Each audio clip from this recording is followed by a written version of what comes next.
I deserved more. That's what I told myself every night as Michael's side of our California king remained empty. His office light visible through the bedroom window at midnight, then 1, then 2 in the morning. Rachel Collins, 34 years, old, married to the most successful junior partner at Whitman & Associates, living in a 4-bedroom colonial in Westchester that we'd bought after his first big case win. From the outside, we had everything. From the inside, I was disappearing. I still remember our wedding day with painful clarity, how Michael's eyes never left mine during the ceremony, how he whispered, "You're my whole world," as we danced to our song. The Caribbean honeymoon, where we made love on the balcony overlooking the ocean, where he traced patterns on my skin and promised we'd return every anniversary. We managed 3 anniversaries before work became his mistress. By year 7, I'd become furniture. Beautiful, expensive furniture that he'd walk past without seeing. I'd dress carefully for firm events. The black Versace that used to make him cancel dinner plans, the diamond earrings he'd given me for our 5th anniversary, and watch him network for hours without once seeking me out. I'd stand by the bar nursing champagne, invisible. Then Derek noticed me. "That dress is criminally underappreciated," he'd said at the firm's Christmas party, appearing beside me as Michael held court with senior partners across the room. Derek Morrison, in-house counsel for one of the firm's biggest clients, with silver threading through his temples and eyes that actually saw me. "As is the woman wearing it," he added with a meaningful look. I should have walked away. Instead, I laughed. A real laugh, not the polite titter I'd perfected for these events. "My husband would disagree," I replied, "if he noticed at all." Derek's gaze found Michael across the room. "Then your husband is either blind or stupid," he said, quietly. Possibly both. The compliment warmed me more than the champagne. When Derek asked about my work, I'd given up my marketing career to support Michael's ambitions. He listened to my answers. When he asked about my interests, my opinions, my thoughts on the legal battles he was fighting, he made me feel brilliant, seen, vital. Our first lunch was innocent. Derek needed marketing advice for a non-profit board he served on. Our second lunch was less innocent. 2 hours at a bistro where he made me laugh until my sides hurt, where his hand brushed mine reaching for the check. By our third lunch, I was lying to Michael about where I was going, though he barely looked up from his laptop when I said I was meeting my sister. The first kiss happened in Derek's car after our 5th lunch. I'd been crying. Michael had forgotten our anniversary dinner, texting at 10 p.m. that he'd grab something at the office. Derek held me while I sobbed, then lifted my chin, and suddenly his mouth was on mine, and I was drowning in being wanted. The hotel meeting started 2 weeks later. The Marriott downtown, always room 412, always Tuesday and Thursday afternoons when Derek's wife Sharon thought he was at client meetings, and Michael thought I was at yoga. I told myself it wasn't really betrayal. Michael had abandoned our marriage. First, I was just taking what I needed to survive.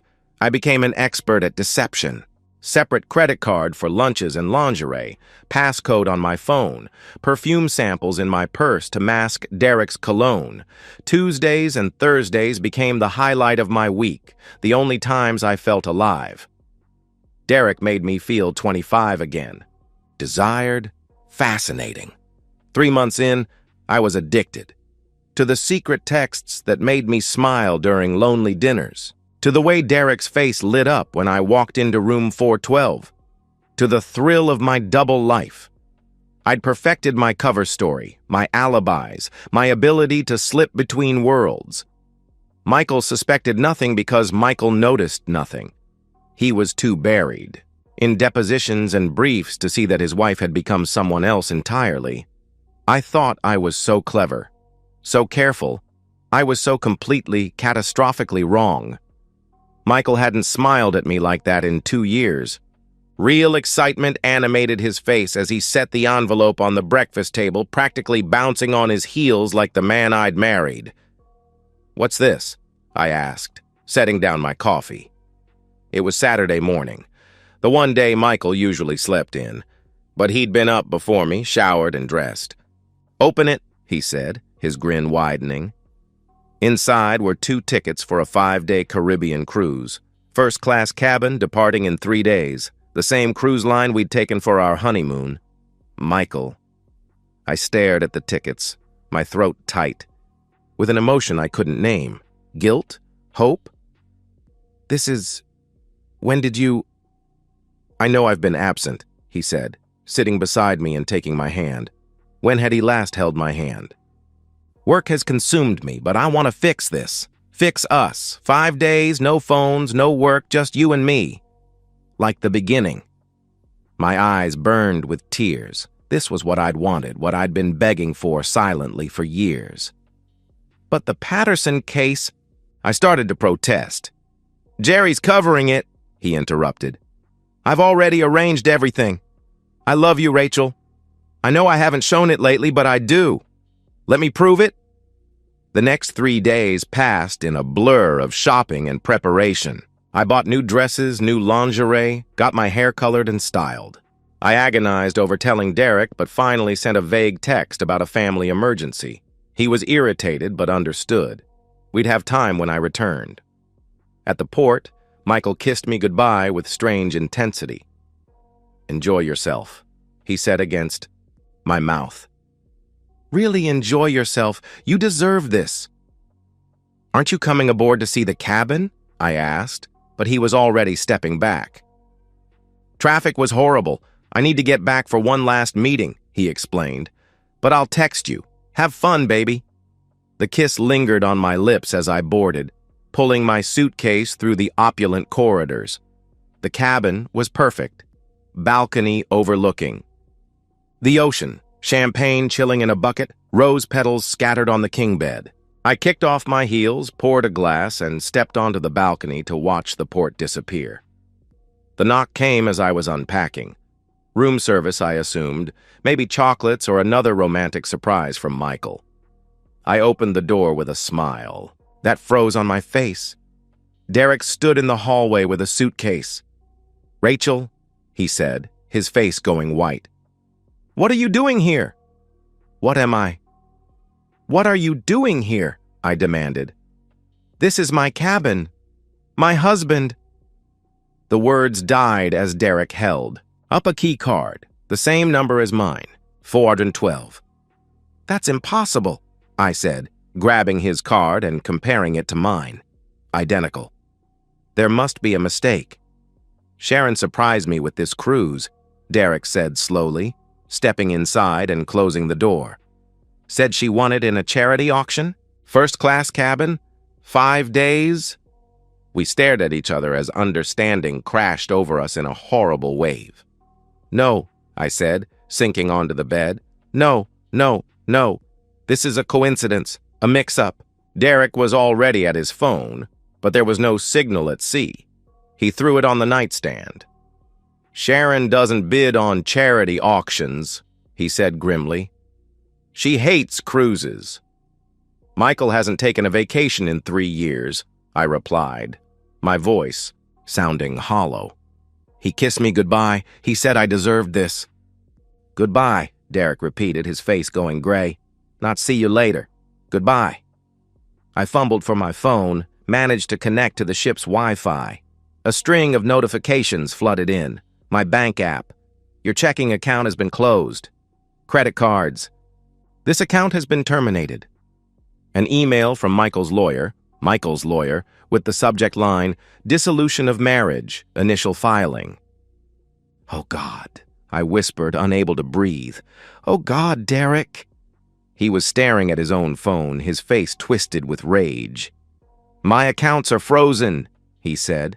"Sharon cleared out our joint savings yesterday. 20 years of marriage and she..." He hurled the phone against the wall. We sat in terrible silence as the ship moved further from shore, from our lives, from any chance of fixing this. They knew. They'd known everything, and they'd planned this together.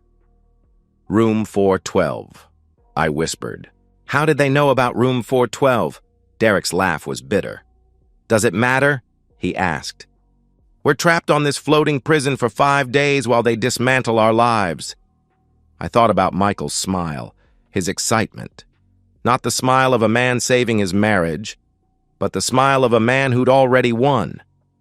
He'd played me perfectly, letting me think I was so clever while he gathered evidence, made plans, set his trap, and I'd walked right into it, dragging Derek with me. The first night, we tried to maintain the fiction that we were still us, the passionate lovers who met in hotel rooms and whispered promises neither intended to keep. Derek opened the champagne, we ordered room service, we made love on those scattered rose petals like we were proving something. But his touch felt different without the thrill of secrecy, and afterwards we lay apart, the sound of the ocean mocking us through the open balcony door. By the second day, the reality had set in. Derek spent hours on the ship's computers, trying to access his accounts, calling his office, attempting damage control. Each effort failed. His partners wouldn't take his calls. His assistant claimed not to know him. His brother said Sharon had already filed papers and changed the locks. 20 years, he kept muttering, pacing our cabin. I couldn't stop thinking of it as ours, this floating cell we shared. 20 years of building that practice, and she's claiming abandonment. Abandonment! I'm on a damn boat! At least you still have your practice, I snapped. Michael liquidated everything that was jointly held. The house is already sold. Did you know you can sell a house in 72 hours if both parties agree? Because I didn't. Derek turned on me then, his face ugly with rage. This is your fault, he accused. You pursued me. Those lunches, the way you'd touch my arm, lean in close. I pursued you? I laughed, high and hysterical. You approached me. You said I was underappreciated. Because you were standing there looking desperate for attention in that dress. Practically begging, he shot back. Get out, I said, pointing at the door.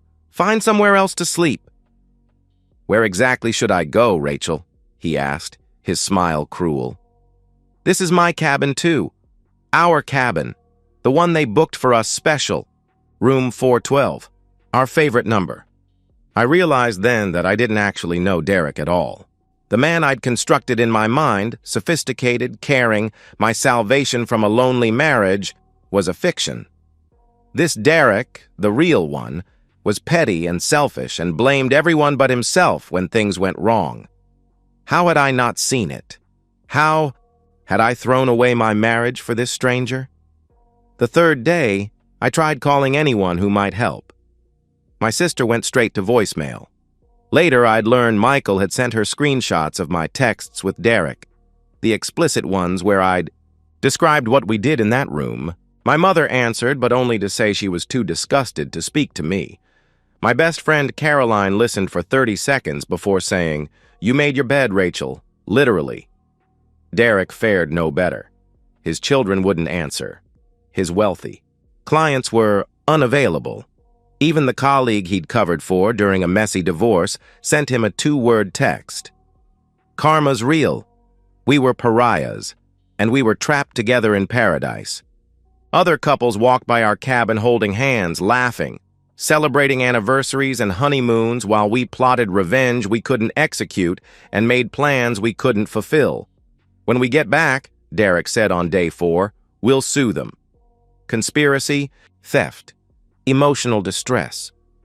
With what money? I interrupted, drinking directly from a vodka bottle I'd charged to the room. Let them deal with the bill. And which lawyer is going to take our case? Please help us. Our spouses caught us cheating and were mean about it. There are laws, he started to argue. Michael is a lawyer, I cut him off. Sharon hired the best firm in the city, with your money, by the way. We're destroyed, Derek. Completely, thoroughly destroyed. That night I found myself thinking about Michael's behavior over the past month. How he'd started coming home earlier, asking about my day. I'd thought he was distracted, maybe suspicious. Now I understood he'd been studying me, watching me lie, gathering evidence. Every kiss goodbye had been documentation. Every I love you had been a test I'd failed. He'd probably read every text, seen every credit card charge, maybe even had us followed to the hotel. The thought made me sick. Not because he'd violated my privacy, but because I'd been so arrogant, so certain of my own cleverness while he played a longer, smarter game. I want to go home, I said to the darkness. Derek's bitter laugh answered me. What home? The taxi driver kept glancing at me in the mirror as I sobbed in his back seat, mascara streaming down my cheeks, my cruise clothes wrinkled from being hastily shoved in my suitcase. I'd practiced my speech for 5 days. Michael, please, it meant nothing. I was lonely, you were never there, I made a terrible mistake, but I love you, I've always loved you, we can fix this. The words felt hollow even in my head, but I clung to them as we turned onto our street. My street. The one where I'd lived for 7 years, where I'd planted roses in the front garden and hosted barbecues for Michael's colleagues. Lady, you... Sure this is right? The driver asked. He'd stopped in front of my house, but there was a strange car in the driveway, a Subaru, with a baby seat visible through the back window. This is it, I replied, throwing money at him and stumbling out, my keys already in my hand. They didn't fit. I tried again, panic rising. The lock had been changed. The door opened from inside. A young woman stood there, maybe 25, holding a toddler on her hip. Can I help you? She asked. This is my house, I said desperately. I live here. I'm Rachel Collins. The woman's face shifted from confusion to something like pity. We bought this house last week, she explained gently. The previous owners said it was a quick sale. They were relocating for work. I'm sorry. But last week? I asked, my legs giving out. I sank onto the porch steps I'd helped Michael repair 2 summers ago. But I was here last week. Thursday, the woman replied softly. We closed Thursday. The sellers had already moved out, left it staged and everything. Are you okay? Should I call someone? Who would she call? My husband who'd orchestrated this? My parents who wouldn't speak to me? I stood on shaking legs. No, I answered. I'm sorry. I'm confused. The woman watched me leave with the expression of someone witnessing a car accident. I walked to the end of the driveway before realizing I had nowhere to go. My car, our cars, were gone. My credit cards were dead. My phone had been shut off the moment the cruise ended. Rachel Collins? A voice called out. A courier stood by. A van, holding an envelope. I nodded numbly and signed for it. Inside was a single key, a storage unit, and a letter in Michael's precise handwriting. Rachel, by now you understand the extent of your situation. I've left your personal belongings, clothes, jewelry, items of sentimental value, in the storage unit. The rent is paid through the month. Your car has been sold, as was mine. The house, as you've discovered, has new owners. I know everything, every lunch, every hotel meeting, every lie you told me while I was building our future. Derek's wife Sharon and I have spent 6 weeks documenting your affair. We have photographs, credit card records, hotel security footage, and most damningly, the recording Derek's wife made of your conversation at the Marriott bar where you laughed. About how oblivious we were. Did you know Derek was married for 23 years? That Sharon put him through law school? That she raised their children alone while he built his practice? I doubt he mentioned that during your romantic afternoons. The cruise was Sharon's idea. She thought you should be forced to see each other, without the excitement of secrecy, to understand what you'd traded your marriages for. I simply wanted you gone while we handled the legal necessities. Your lawyer, yes, you'll need one, can reach me through my attorney. Don't attempt to contact me directly. Don't come to my office. Don't reach out to my family. That part of your life is over. I loved you completely. You taught me that wasn't enough. Michael P.S. Sharon wanted me to tell you that she and I aren't together, in case you were constructing some romantic narrative to justify your choices. We're simply two people who were betrayed by the people we trusted most, who worked together to reclaim our lives. She's moving to California with the children. I'm transferring to our London office. You and Derek can have each other if that's still what you want. Somehow I doubt it is. The storage unit was in a complex 20 miles away. I used my last cash for an Uber, finding boxes of my things stacked neatly, clinically. My clothes, my grandmother's china, photo albums, the detritus of a life I'd destroyed. No furniture, nothing of value, just the personal items a stranger might donate to charity. On top was another envelope, this one from Sharon. Inside was a photo from the ship's photographer, Derek and I at dinner the first night, looking miserable and trapped. She'd written on the back, "You wanted him so badly. How did that work out?" I sat among the boxes and finally understood. We hadn't been clever or careful. We'd been pathetic and obvious, playing out the most common betrayal in the most predictable way.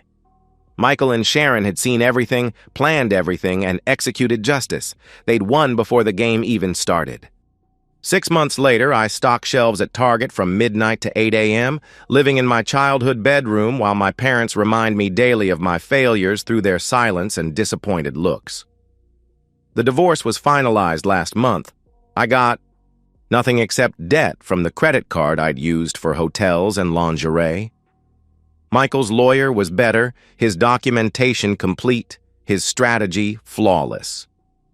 Derek texts sometimes, usually after his third bourbon, messages full of rage and blame and occasionally pathetic attempts at rekindling something that was never real. He lost his practice, his reputation, most of his assets. Last I heard, he was working contract review for a legal temp agency, living in a studio apartment in Queens. We destroyed everything for Tuesday and Thursday afternoons that seemed like someone else's life now. I know now what I couldn't see then. Michael wasn't weak or oblivious. He was patient, strategic, and when pushed, ruthlessly efficient. The quiet man who worked late wasn't ignoring me. He was building something solid while I was constructing castles out of lies and motel room keys. His love had been conditional on respect, on trust, on the vows we'd made. Once I broke those, he removed me from his life. Sharon was the same. Not the bitter wife Derek painted, but a woman who'd supported him for decades, only to be repaid with betrayal. Together, she and Michael had orchestrated perfect justice, not revenge, but consequence delivered with mathematical precision. Sometimes I walk past jewelry stores and see couples picking out rings, their faces bright with possibility. I want to warn them that love isn't enough, that marriage is a contract that requires both parties to honor it. But they wouldn't listen. I wouldn't have listened. The perfect trap wasn't the cruise. It wasn't the coordination between Michael and Sharon or the systematic dismantling of our lives. The perfect trap was my own arrogance, my belief that I deserved more while giving less, my certainty that I was too clever to be caught. I thought I was writing my own story. Turns out, I was just another cautionary tale, another cheating spouse, who learned too late that when you gamble with someone else's heart, the house always wins. Michael was right. He loved me completely. It wasn't enough, because I wasn't enough. I see that now. Stocking shelves at 3 a.m., remembering the woman, who thought she deserved more, and became someone who deserved nothing at all. And that's the end of today's story. If you enjoyed it, please give this video a thumbs up and drop a comment below. Your support helps the algorithm push my content further. If you're new to the channel, don't forget to hit that subscribe button. It really helps me keep creating more stories for you. Thanks for watching, and I'll see you in the next one.